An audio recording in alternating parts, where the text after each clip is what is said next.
If you want to change a system without running the risk of punishment, you need to follow whatever process the system designers create to implement change. And I spent years trying to legalize lane sharing in Washington state by doing things the right way. I work with my legislators to craft bills. I organize with my community to build overwhelming grassroots support for those bills, spoke directly to my state's politicians to explain to them the importance of passing these bills, and it did fuck all. This experience confirmed for me what I'd been slowly realizing over my lifetime. The systems we've inherited are designed to absorb the maximum amount of your and my energy while still protecting the status quo. The right way is just a fucking game, constructed and officiated by the wealthy and powerful to let us tire ourselves out.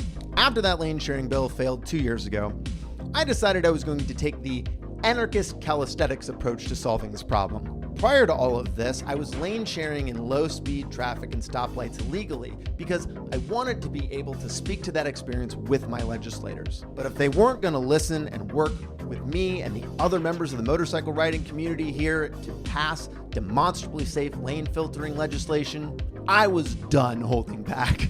From the moment that bill failed, I have been riding my bike however has felt safe and reasonable, filtering, splitting, and squeezing through any gap I could, anywhere I like.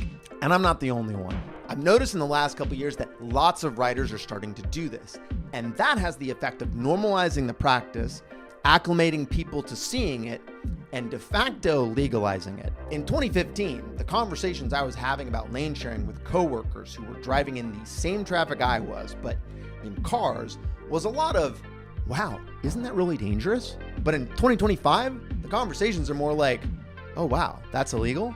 Why would you be stuck in between all those cars? That seems dangerous. You should just go.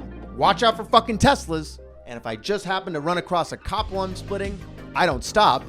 In fact, I make it a point to do it right past them. Not to give the cops too much credit, but I think most of them realize that trying to enforce this is a massive waste of their time that is far more likely to end up with a video of them ending up on the internet that makes them look like an asshole. And you know what? At the end of the day, I accept the risk of a ticket or worse to demonstrate that what I'm doing is completely safe and that nobody should be afraid to do it. And I might be the most visible and vocal person pushing back against authority on this issue.